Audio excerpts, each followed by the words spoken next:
All right, everybody, welcome back to another episode of the Lasting Learning Podcast. So glad you decided to tune in this week. And so are you, because you have an amazing, amazing guest to listen to today.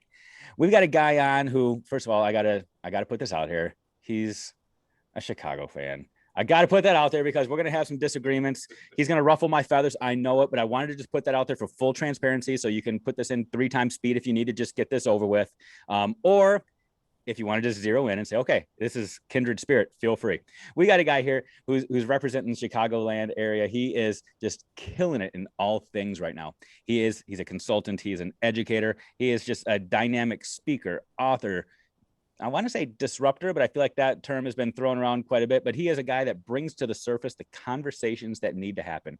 He fights for equity. He wants to remind us of all things involved in education, not just those Pinterest boards, not just the teachers pay teacher. Everything is sparkly and glittery and everything is wonderful. This is a guy that gets in the trenches, tries to change things, and tries to remind us of why we do what we do. Today, we've got Charles Williams joining us. Charles, thanks so much for joining us, man. Dave, thank you for having me. I'm so happy and excited to finally be able to connect with you. And this has been something I've been wanting to do, so I'm excited to be in this space. Yeah, so let's just put that out there. When you say we're finally connecting, first of all, you and I have been connected for a little while here, and we were supposed to record this a couple of weeks ago, and then literally, I think it was the morning of, I had to reach out to you and be like, dude, my voice is a mess right now. Is there any way we can reschedule? And man, you were just amazing. You're like, yeah, absolutely. Let's do this. And for people that are listening right now, we're recording this early in the morning on a Sunday morning, and you're like, let's make it happen. So kudos to you. I appreciate you just on that personal level. I want to put that out there and let people know that you're amazing. And I appreciate that flexibility. Yeah, no worries. My philosophy is like, education never stops, right? My wife, I think, at times wishes that it would for me, but it's the reality is it just kind of flows at all times. And so if we need to do this early on a Sunday morning, we do this early on a Sunday morning, and we get this conversation out there. No, I appreciate that, man. I appreciate that. So other than the stuff that I just glossed over for you, some people out there, I don't know if they just live under a rock or whatever, might not know who you are. So before I offend them anymore by reminding them of what they don't know, can you just unpack this and let us know, who are you? What do you do? And then let's start the conversation. So who are you? Yeah, absolutely. So I am kind of all over the place, as you mentioned.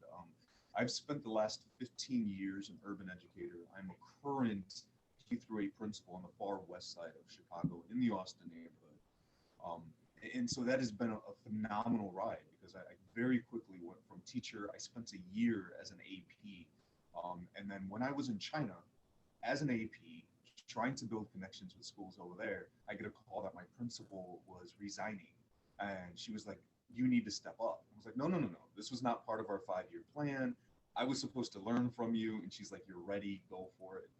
So I was an administrator early on in my career, and it was scary. And I made so many mistakes, but it has been a wonderful ride along the way, learning and growing. And within the last year or two, things have really taken off. I've launched CW Consulting, which is my educational consulting firm, where we provide keynotes, workshops, and personalized consulting. Um, and stemming from that was a podcast. So I don't know if you guys are familiar with the Punk Rock Classrooms, Mike Earnshaw, but he's a good friend of mine, and we actually met at the Illinois Principal Association conference. And I told him, I said, man, I've been listening to your show, love what you're doing. And he just really encouraged me. He said, go out, try it, do it. And between him and, two other, you guys may have heard of Che and Pav. Oh, yeah. I don't know. Yeah, you're talking to my people right here, man. You got Chef Mike and the staff room folks. Let's do this. Yeah. Exactly. So they both, combined said you have to go out there, you have to make your voice heard. So the podcast was launched. So in May it'll be a year old. So it is still in its infancy, but it has been a phenomenal experience being able to connect with educators from just all over the place, and really being able to dive in and have conversations about things that I'm interested and passionate about. And I think having those spaces has really launched, just being able to have these, as you mentioned, these conversations that need to have taken place. My goal this year was to have 6 speaking engagements. I think I just did number 5 last week. Wow. And it's just been a wild ride. And I think the best part, like I'm saying, is I'm just really rooting into who I am and my beliefs as an educator and putting that out there. I like all the fluff and all the fanciness. But the reality is there's a lot of things in education that get glossed over, and we can't do that anymore. And I think the pandemic gave us a great opportunity. And if we're not careful, it's going to slip through our fingers. And so I'm fighting really, really hard to keep those conversations alive and well, so we can really address, the things that are there. Let's see. I'm writing a book for Codebreaker. So Brian and Daphne and I connected over winter break. They came to me and said, "Hey, we love the things you're doing."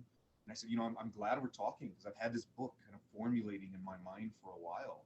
And so I am in the process right now of writing Failed. It is designed to exactly do that, right? Look at the dirty, the nitty gritty aspects of education before it gets to Pinterest and Instagram, and where people are like, look at all the crazy things I'm doing. It's so great. And it's like, yeah, but look at the kid punching that other kid in the eye, right? That's not on camera. And it's okay. It is okay. And that's really what I want to talk about. For those educators who are struggling, it's okay because we've all gone through that. And we already know that we're having issues of recruiting educators, right? So my hope is that if they realize, hey, I'm not alone in this journey, they'll stick it out because it's a normal part of the process. And most recently, and I know I said I'm all over, most recently I've started hosting or co-hosting an edu show through School Rubric. It's called Inside the Principal's Office. It's really designed for school leaders, hosted by school leaders, with my good friend Mike, another Mike, McWilliams out of Texas. And that's in its infancy. We've only had 2 shows, so very excited to see where this is going. And we really have plans to make this thing so much bigger than just the show. In fact, we are discussing, and I'm sure we could talk about this as we move forward, but an edu leader meetup this summer down in New Orleans, and just really giving spaces for edu leaders to get together. Because there's so many spaces for teachers, but not so many for us leaders.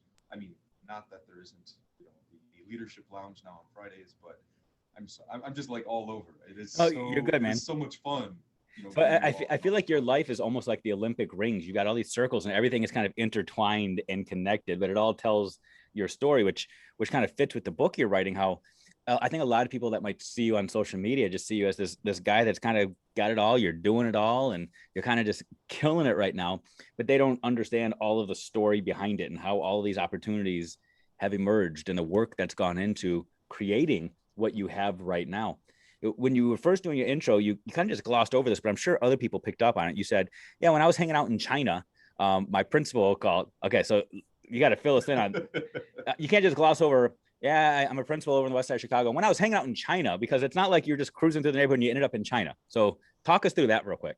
Yeah. So when I was the assistant principal at a school in Gary, we were connected to the Confucius Institute, which allowed Chinese educators to come over from China and to teach our students Chinese, which was one of the craziest things I had ever seen. We went to Valparaiso University for the Lunar Festival, and the presenter was up there making jokes in Chinese, and I'm sitting there at the table with my students, and they're all chuckling and laughing, and I'm like, I have no clue what's happening right now. But it was great as we talk about opportunities to provide to students. So through that, I had an opportunity to travel to China for 2 weeks, and we traveled around the country between Shanghai and Beijing, and we were connecting with high schools over there with the purpose of building those partnerships, where we would be able to have our students visit them and their students visit us, as well as our teachers.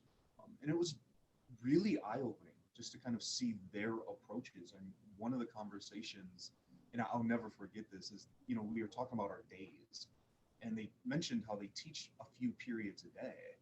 And I said, a few periods? Like, what do you do with the rest of your time? And they're like, well, we plan and we grade and we come together and we assess data. And he's like, when do you guys do that? I was like, at home? And, he just looked at me like, that is crazy. So it was just a really eye-opening opportunity to see how other places do education. All Right. the time I think we sit around and we're trying to create new systems when we can kind of look to our neighbors and say, what are you doing that's successful? So we're not spending so much time creating something that already exists elsewhere. Yeah, it's so good. I feel like I'm going to say something that's going to come across as an insult, but I want you to know I'm saying this with the best compliment ever. You and I are very much alike. So that's the statement right there. So hopefully you're not offended by that. So Absolutely not. I mean, I go back to 2003. Back in 2003, I got the exact same experience in Japan. I was invited to go to Japan in theory because Japanese educators wanted to learn how we do things here in America. But the entire time I was there, all I was doing was taking note after note after note of, oh my gosh, there's so much beauty in the way that they design school around their educators. And they truly do give their educators the time, the space to do the work. And I was just so impressed by that, that when I came back, that became my mission. It changed my focus of education. And I said, wow, not saying we need to copy everything about their system, but at least the respect that they give to educators and how they give educators both the platform and the attention and the time to do the work. And I was just blown away by that. So it's interesting to say that you saw similar things in your time in China, and that it kind of opened your eyes as well. But then you said you came back and you were kind of just thrown into the principalship, and that you had to kind of figure that out. You walked into administration fairly young. Same thing here. I've been a teacher for 7 years, then became an AP, and then a principal, and spent about 14 years doing administration before I shifted and started doing full-time consulting work. I'm wondering, when you became a principal at such a young age, with not necessarily in the forefront of your mind of this is what I'm going to do next year, but this is what I have to do next year. What was the biggest struggle? What did you have to overcome? Speaking of failed, what did you have to overcome in those early days, early months, early years of leadership? So, I think one of the biggest obstacles was just the fact of my age. Whenever I was in spaces, I didn't automatically receive and I don't want to use the word respect here, but it was, you're a baby. What do you know? You know, you don't belong in these spaces. Um,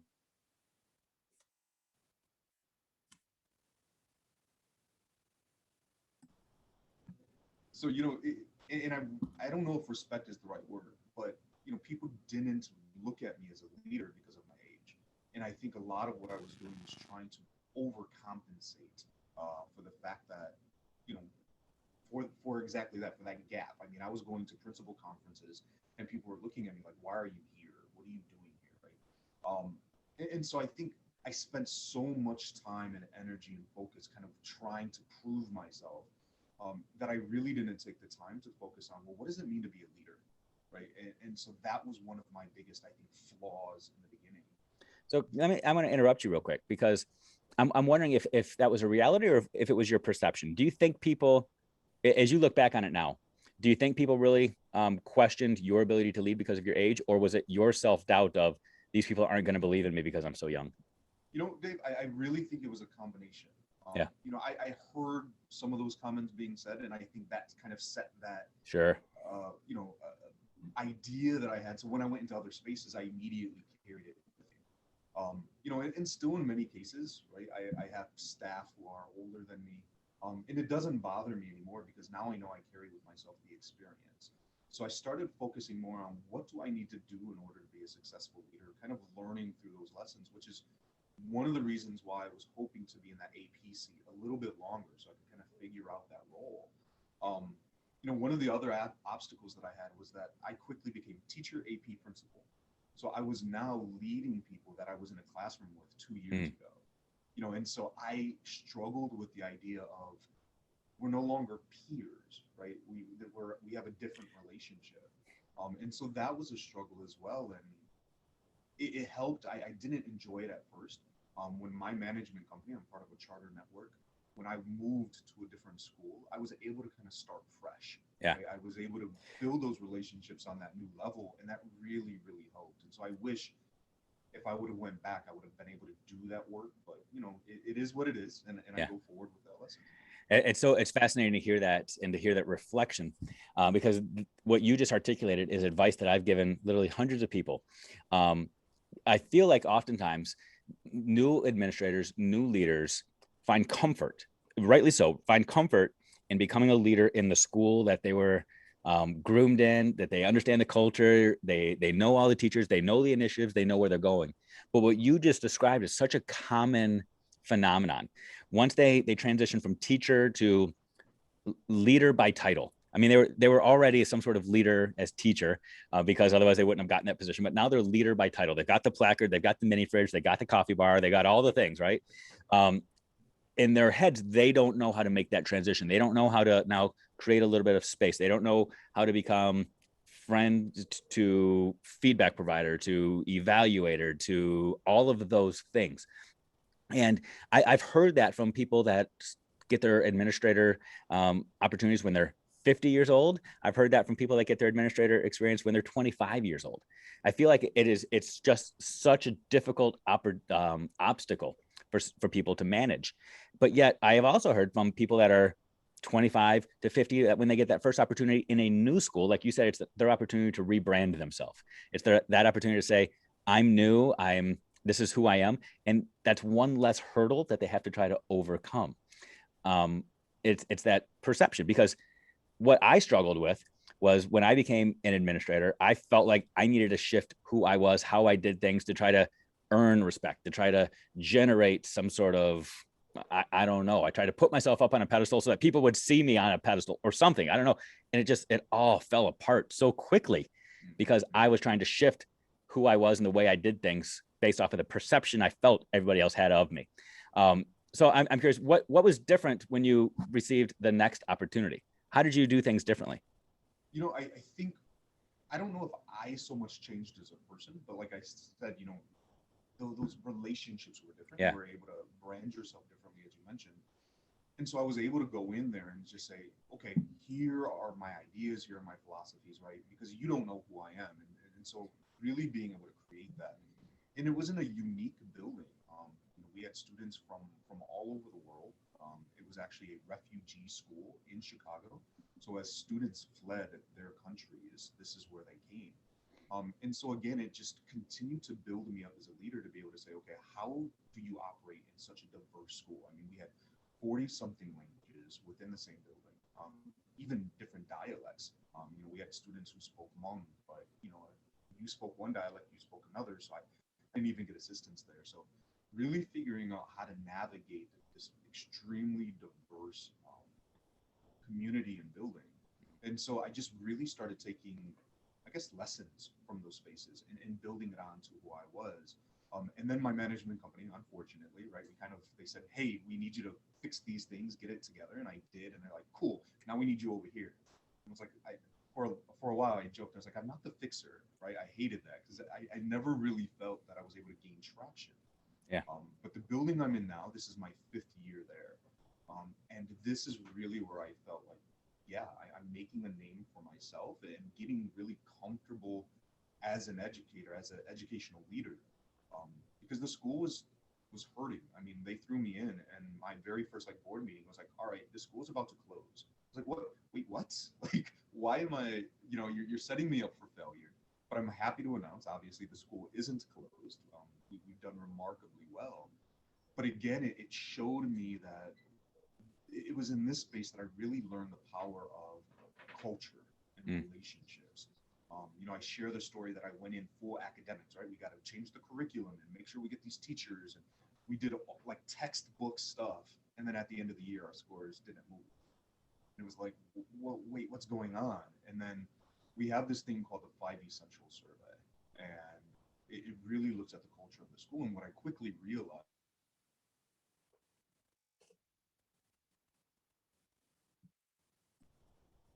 yeah, so I quickly realized that, it's not about just academics and curriculum, right? It's about that culture because nobody wanted to be there. Students didn't want to be there. Staff didn't want to be there. Nobody felt comfortable being there. So we really poured in and we adopted, right, this SEL mindset. And suddenly everything changed, right? In the first year, our attendance skyrocketed. We were at about 93. We went up to about 97. We were one of the highest rates in the entire city. And people were asking, well, what did you do? What's your trick? And I was like, it wasn't a trick. We just made school a place to be where people wanted to be, right? We loved on our staff. We loved on our students. And now because they're there and they feel comfortable there, we started seeing our scores. Right. take off. I mean, math went from like the 18th percentile to the 48th percentile. And it was like, it wasn't magic, right? We didn't really focus on the curriculum. It was just, we made school play. So that has really helped me now is where I am at, to really look at schools in a different way. Like, are we doing what's best for our students? Are we doing what's best for our staff? Because that's something I tell leaders all the time. You talk a lot about what your staff should do with your students, but are you doing those things for your staff? Yeah. And so really focusing in on that, and that has been really the basis of a lot of the work that I've been doing. I've been presenting this keynote about color blindness and equity in schools. We talk about right now, I'm finalizing a presentation about using talking circles to cultivate community. And these are all different aspects and tools that we've been exploring and just trying to make our school a better place to be. Like I said, for both students and staff. And I keep wanting to stress that. And staff, you cannot forget about your people. Yeah, there's so much of that I love. First of all, I'll start with that last statement. I think so often as administrators, as leaders, we make the statement that we're going to do whatever we can for our kids, and that every decision we make is student centered. And that's spot on, and that's right, and exactly what we need to be saying. But I think oftentimes we use that as an excuse to then, I'll just be blunt, abuse our educators, to abuse our teachers. We say, I'm doing this for the kids, so teachers, you got to get on board. And our teachers are just left floundering. So I love the fact you say students and staff, that they're part and parcel. Second piece I want to address is what we do, they do, right? We can't keep saying educators, teachers, you have to do this, but then we don't do it. If we expect our teachers to greet every student at the door, we better be greeting every teacher at the door. If we say that we need to be showing respect and kindness to all of the students, and that every single student, that every teacher needs to know every student's name and know their families and know their traditions and their cultures and what's going on at home, we need to do the same thing for our staff. If we expect our teachers to be calling kids, calling kids families, we need to be calling the families of our staff. All the things, like I love everything that you just said. But the part that really resonated with me the most is a place that I think so many people need to embrace and hear. Yeah, I know in education, we chase the mighty score. We chase the reading proficiencies and the math proficiencies and all that. I do a lot of work on standards-based grading. I get it. I understand the purpose behind all that. But I've seen too many schools set those up as the goals. They'll write in the school improvement plans, we're going to increase student proficiency by 5 percentage points this year in reading, or 5 percentage points in math, as though that's something that a teacher can go in and say, today, kids, we're going to be working on increasing our proficiency by 5 points. That's the most ludicrous thing ever. Yeah. It's like in my own life, if I say I want to get healthy, and this year I want to drop some weight, and I want to lower my cholesterol. And if I just wake up every day and say, today's the day I'm going to lower my cholesterol, that doesn't do me any good, right? But if I say I'm going to go out and I'm going to run 25 miles a week, that's something I can measure, something I can do, something I can really get closer to. And then the byproduct is my cholesterol will drop. My overall health will increase. And that's exactly what you've done in your schools. You said, let's focus on these things that we have intimate control over, the things that truly matter. Let's make school a place where kids want to come, where staff want to come. When people want to be here, we'll love on them, we'll pour into them, we'll make sure that they know that we care for them. And then learning will happen. It's the byproduct. It's not the thing that we're knocking down walls for. So kudos to you for nailing it and identifying that truly the secret sauce, the magic pill that we've all been seeking. You've got it. I love that, man. I love it. So good. I think we're going to get under attack by some people. Like, learning is a byproduct. I just want to hold on to that, because I can already see people like, what? No, that is the perk. No, it is a byproduct of what we do. I love that. I mean, if you, it's a sad example, because I don't want to say life is like a superhero movie, but in every superhero movie, the smartest person in the movie is the villain. So we can't just say it's all about just giving kids intelligence, because we could do that. That doesn't mean they're going to grow up to be the superhero. They could end up on the other side of the movie. So we want to make sure that our kids get all the knowledge possible to go out and change the world to make it better. And I feel like that's exactly what you're doing, man. You're out there, you're changing destinies, you're changing a generation. And I love that you've identified that for yourself. It's taken you 5 years to build this culture, to finally get yourself to this place where you've got confidence in your staff and your students and yourself now. And you're out there just singing this from the rooftops. So you're saying, hey, just listen to what I'm telling you guys. It's working here. And if it's working here, it can work anywhere. So you're doing it, man. You're doing it. Awesome. So what is next for you? You're out there You're killing life right now. You are doing all the things. You are saying all the right things. You're inspiring all the people. Where do you go from here? You know, I don't really think that it's a transition. Right now, I look at it as more of how do I continue doing this work? My staff at the building, and I tell them all the time, they're terrified I'm going to leave. They're like, please don't leave us. We see you doing this, we see you doing that. Please don't go anywhere. And I'm like, I have no intentions on going anywhere. I think the work that I'm doing in my school is far from complete, and I want to continue in that space. Not to mention that I really, when I transitioned from teacher to leader, I missed being in the classroom, right? And so I take every opportunity that I can get. I'll pop into classrooms, I'll run lessons because I miss that, right? Teachers a lot of times are like, "Oh, thank you," and I'm like, "Yeah, it's also for me because I miss doing this." Um, and I really am afraid that if I step away from teaching completely and just diving into something else, I'm going to lose that connection. Yeah. And I really don't want to do that. So, I think for the next several years, I can see me continuing just to get better and better. You know, like I said, our school has come a long way, for example, but there are still areas we are doing a lot of work right now. We're reading Zaretta Hammond's Culturally Responsive Teaching in the Brain. And still, when we're having conversations around the role that race plays in schools, it becomes a very difficult conversation to have. And I see my staff kind of clamp up and we don't talk about despite the relationships that we have cultivated. And so I know that there is still work that needs to be done. I'm going to pause there. Yeah, so we have these conversations and people just don't talk. We create these spaces for conversations to take place, and then all I hear is crickets, right? And it's so infuriating because I know, and I've heard them, they're texting each other and having these conversations. When we're in small groups and I'm popping around in the Google breakout rooms, I could hear the conversations. So when we come back to the wider space, it's so, to me, it's infuriating. Yeah. Because we talk about these conversations need to be had. We've worked so hard to build this family, and yet this is still a topic that we can't touch. And I've kind of pointed it out here and there. Last meeting, one of my staff members was like, "Sorry that I'm talking so much," and I was like, "Well, you're being provided the space. Like, hint, people, like, come on, let's have a conversation." But they're just so. And I don't want to use the word afraid, but I don't know what else it is because you're clearly comfortable having these conversations in certain spaces. Right. But even in our overall space, you're not willing to step forward and to say, to speak your truth. I think this is an interesting conversation and something I want to dive into a little bit more. And to be fair, you might not necessarily have answers to these things I'm going to be presenting. So even if people that are listening want to just respond somehow, some way, I feel like it's an important conversation for us to have right now, because what you're describing right now with your school is not just your school. I see this in schools all across America, really all across the world. We see these conversations or the lack of conversations taking place.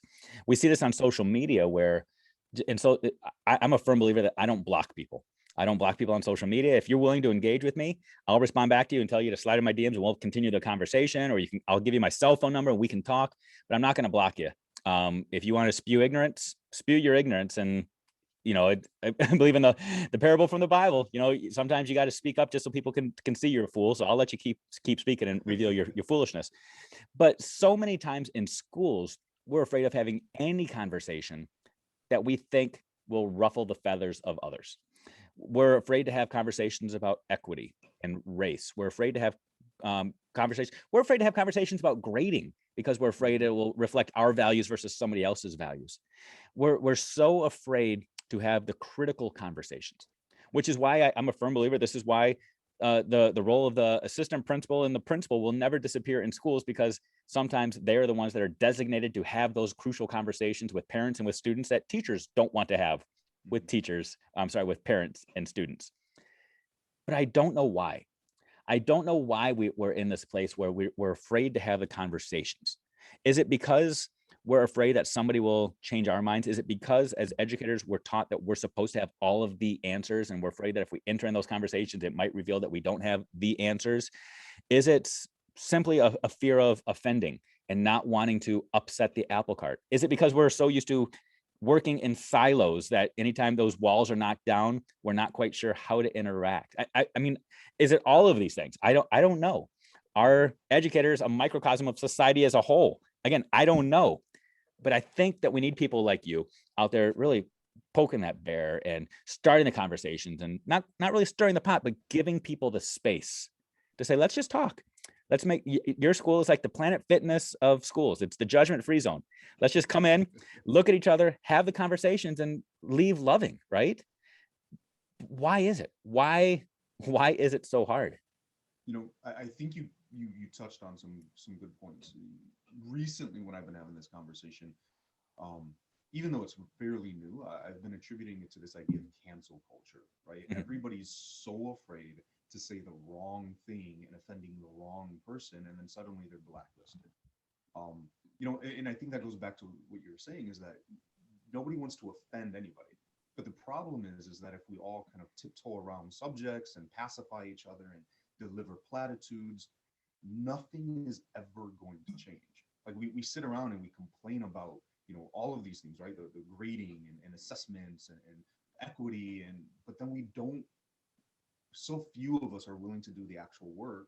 So nothing ever changes. And your wheels are just spinning. Like, we hop on Twitter and we have these Twitter chats, and it's like, yeah, we're all saying these great things and we all feel good. But what do you do with that?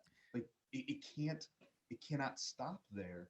And that's even in those spaces. And I think we've talked about, you have to create a safe space for brave conversations, right? Yeah. And in our Twitter groups, it's easy when we all have the same mindset, right? When I'm saying something to somebody who I know is going to agree, I can open up and say whatever. But as you mentioned earlier, if I'm in a space where I don't know, and I have to become vulnerable, I'd rather sit there in silence, because now you don't know what I don't. Yeah. And so I think it's just all of those things coming together, and we're really trying to slowly break that down. In fact, one of the conversations that has been happening, and I take them to Twitter Space, and I tell my people, like, so this, where this is going. It was the idea of, is it okay to teach kids to fail? Right. And so I think in edu spaces a lot, it's like, no, we always say it's okay to fail, it's okay to fail. And so now there's this conversation, at least in my school, of, well, are we saying that it's okay to fail? What does failure mean? Is that the end zone? How do we teach through failure? And it's like, I'm sitting there like, yes, finally we're having these conversations, because it's not just about a feel good motto. It's about, what does this look like in our building? Yeah. And so I think one of the things for anybody listening to this is that it's going to be frustrating, but you got to keep pushing. Yeah. You got to keep giving that space and pushing. And eventually, I think those conversations are going to take place. I've recognized they're taking place in pockets. Right now, I'm just trying to figure out, how do we take those pocket conversations and bring it overall into the bigger group. But I still have to appreciate we're finally having those tough conversations. Right. And I think the other side of that, and this is just me trying to figure out how to navigate, is that I am very open about where I stand. And I think anybody who's ever been in any position, you kind of want to appease, your superiors, your bosses, the leadership. Because if I say something that clashes with your ideals, am I going to have a job? And if for any of my staff listening, and I continue to say this, no, I want that, right? I want to know where you're thinking, because sometimes it's not me. I don't have all the answers, right? I don't. And I love the fact that my dean and we spend so many hours having these conversations where we push each other's comfort zones and boundaries. And it's not about who's right, who's wrong. It's about learning and opening your mind and getting new ideas. And so I think that's what we need to do. We need to get over the fact that, yes, you're going to offend somebody, and that is okay. Like you said earlier, hey, we're going to offend one another, but also know that you're not expected to know everything. There are no experts out there. So if anybody claims to be an expert, like, there's an issue there, right? Right. We're just not experts. And, you talk about, we're seeing this in pockets, and I want to celebrate that. Yeah, we are seeing this in pockets. And I think what we're talking about right now is a way to grow it. We want people to recognize that these conversations are happening in places. So those people that are excited and intrigued by this, you can start these conversations. But I think one of the stumbling blocks that some people have you kind of identified. It's the system with a capital S, or the organization with a capital O, not necessarily their own school, but schools, plural, where we've created this system where we say, yeah, we're going to celebrate failure, but teachers, you can't mess up because I'm going to use it against you and I'm going to evaluate you. Students, you can fail, but it's going to end up in the grade book. We say we want transparency, we want risk taking, we want vulnerability, but it's at your own expense. So good luck if you're willing to take that chance, because not even just ideas clashing, not even saying you disagree with me in terms of some of these big picture things like equity and race and all of those culture things that are so important. We're not even talking politics and religion here. We're talking, is it okay to have a bad lesson on one day out of the year, and that happened to be the day that your administrator walks to the door and sees an epic mess? Are we willing to tell people that that's an opportunity for feedback and growth, or do we use that as an opportunity to ding somebody? Are we so focused on identifying weaknesses and trying to bring those to average, or are we looking for people's strengths and trying to make those things stellar? And I think that's the difference. We have to get ourselves to a place in schools. We are so focused on not just creating commodities where everybody is the same, but that everybody's uniqueness is celebrated and triumphed, right? Where that's what we're after. We talk about differentiation. We talk about meeting the needs of kids. It's also recognizing individual strengths, abilities, and supersizing those. And the same with our staff. We try to make all of our staff equal on 22 indicators on a rubric. We want everybody to be effective.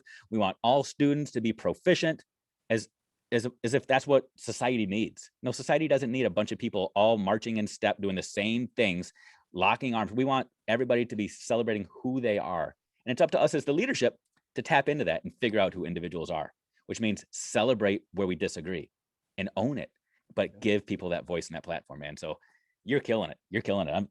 I'm so glad we're connected because you fire me up. I'm just trying to do, I think, what is right, Yeah. And it's becoming unapologetic about it. These are conversations that need to be had. So if nobody else is going to have them, I'm going to try to push those. It was my one word, right, for 2020. It was challenge. And not just my. So it's your fault. Hold on. So 2020 is your fault? You brought challenge on all of us? Okay. So, I've been looking for someone to blame. There we go. But I don't want to just challenge myself. I want to challenge those around us, or around me and in other spaces.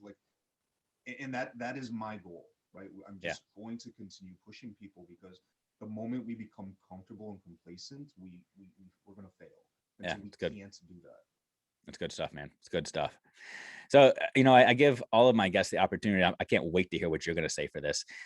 Towards the end of our conversations, for you to drop the mic. You do a lot of speaking. You said that you've got speaking engagements already scheduled throughout the course of this year. You've already completed a few. So I want you to imagine right now that you've got 7 billion people on planet Earth sitting in an auditorium listening to you speak, microphone in hand, man. And you just delivered the most epic speech of your life, but you're about to walk off the stage and you're going to drop that mic and jaws are going to drop. No pressure here whatsoever. No, but what is it that you want people to remember about you, this conversation, where to go next? What is your mic drop moment? How does all of this get wrapped up for you? I think the biggest thing that I tell people all the time is you have to be, again, unapologetically you. Yeah. We push so hard, and I think people try so hard to be people that they're not in these spaces, and that's exhausting work, right? So figure out what it is that you believe in, figure out what it is that you are willing to fight for, and just go for it. Boom. Like, you are going to come across people who disagree with you. You're going to come across people who think that what you're doing is a bad idea. But if this is something that you are passionate about, then I need you to push forward, and that's it. Like, it has taken me a long time to become comfortable sitting in spaces where people don't want me there.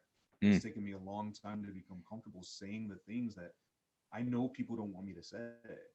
But once I became comfortable in those spaces, once I became comfortable saying those things, it has changed the world for me, because I can be who I am and not worry about, is my message being consistent, right? Because, I was trying to appease you this day and try to appease this group that day. No, my message is going to be the same regardless of where I'm at. And yeah, I'm going to upset people. I'm going to offend people. And I mean, it's going to happen. So I think people just need to do that. Become comfortable with who you are and do the work that needs to be done. Good stuff. I'm going to put that on repeat. I'm just going to listen to that. The next time I go for a run, I'm going to listen to that 1 minute on loop, man, and just keep on playing that and hearing that and be comfortable who you are. I love that. Sit in a space. You've got yourself to the place where you're comfortable sitting in spaces where nobody wants you there, but you're going to stay authentically you. Man, that's good stuff. That's powerful. Love it, love it, love it. And I'm sure there was other people that heard that and like, oh my gosh, I need to hear that again. I need to connect with this guy. How can people connect with you? How can they get in touch with you? How could they hear that in person or through a computer screen or whatever that might look like? How do people connect with you? Yeah, absolutely. So, I'm all over on Twitter. I know I've mentioned Twitter a few times. So you can find me there at _ CW Consulting. And I failed to mention, or really, really talk about, is the podcast, but the podcast is a huge space. Like if you just want to hear, not just mine, because it bounces. I do pause to ponder moments, where it's just my reflections, but I bring on change agents, people who are doing this hard work. Yeah. And so you could be able to connect with other educators. So you can find the Counter Narrative podcast across all different platforms: Spotify, Anchor, Google, Apple. But I would recommend that. And then, of course, the new space, especially for edu leaders out there, please join Inside the Principal's Office. You could join. We have a Facebook group created.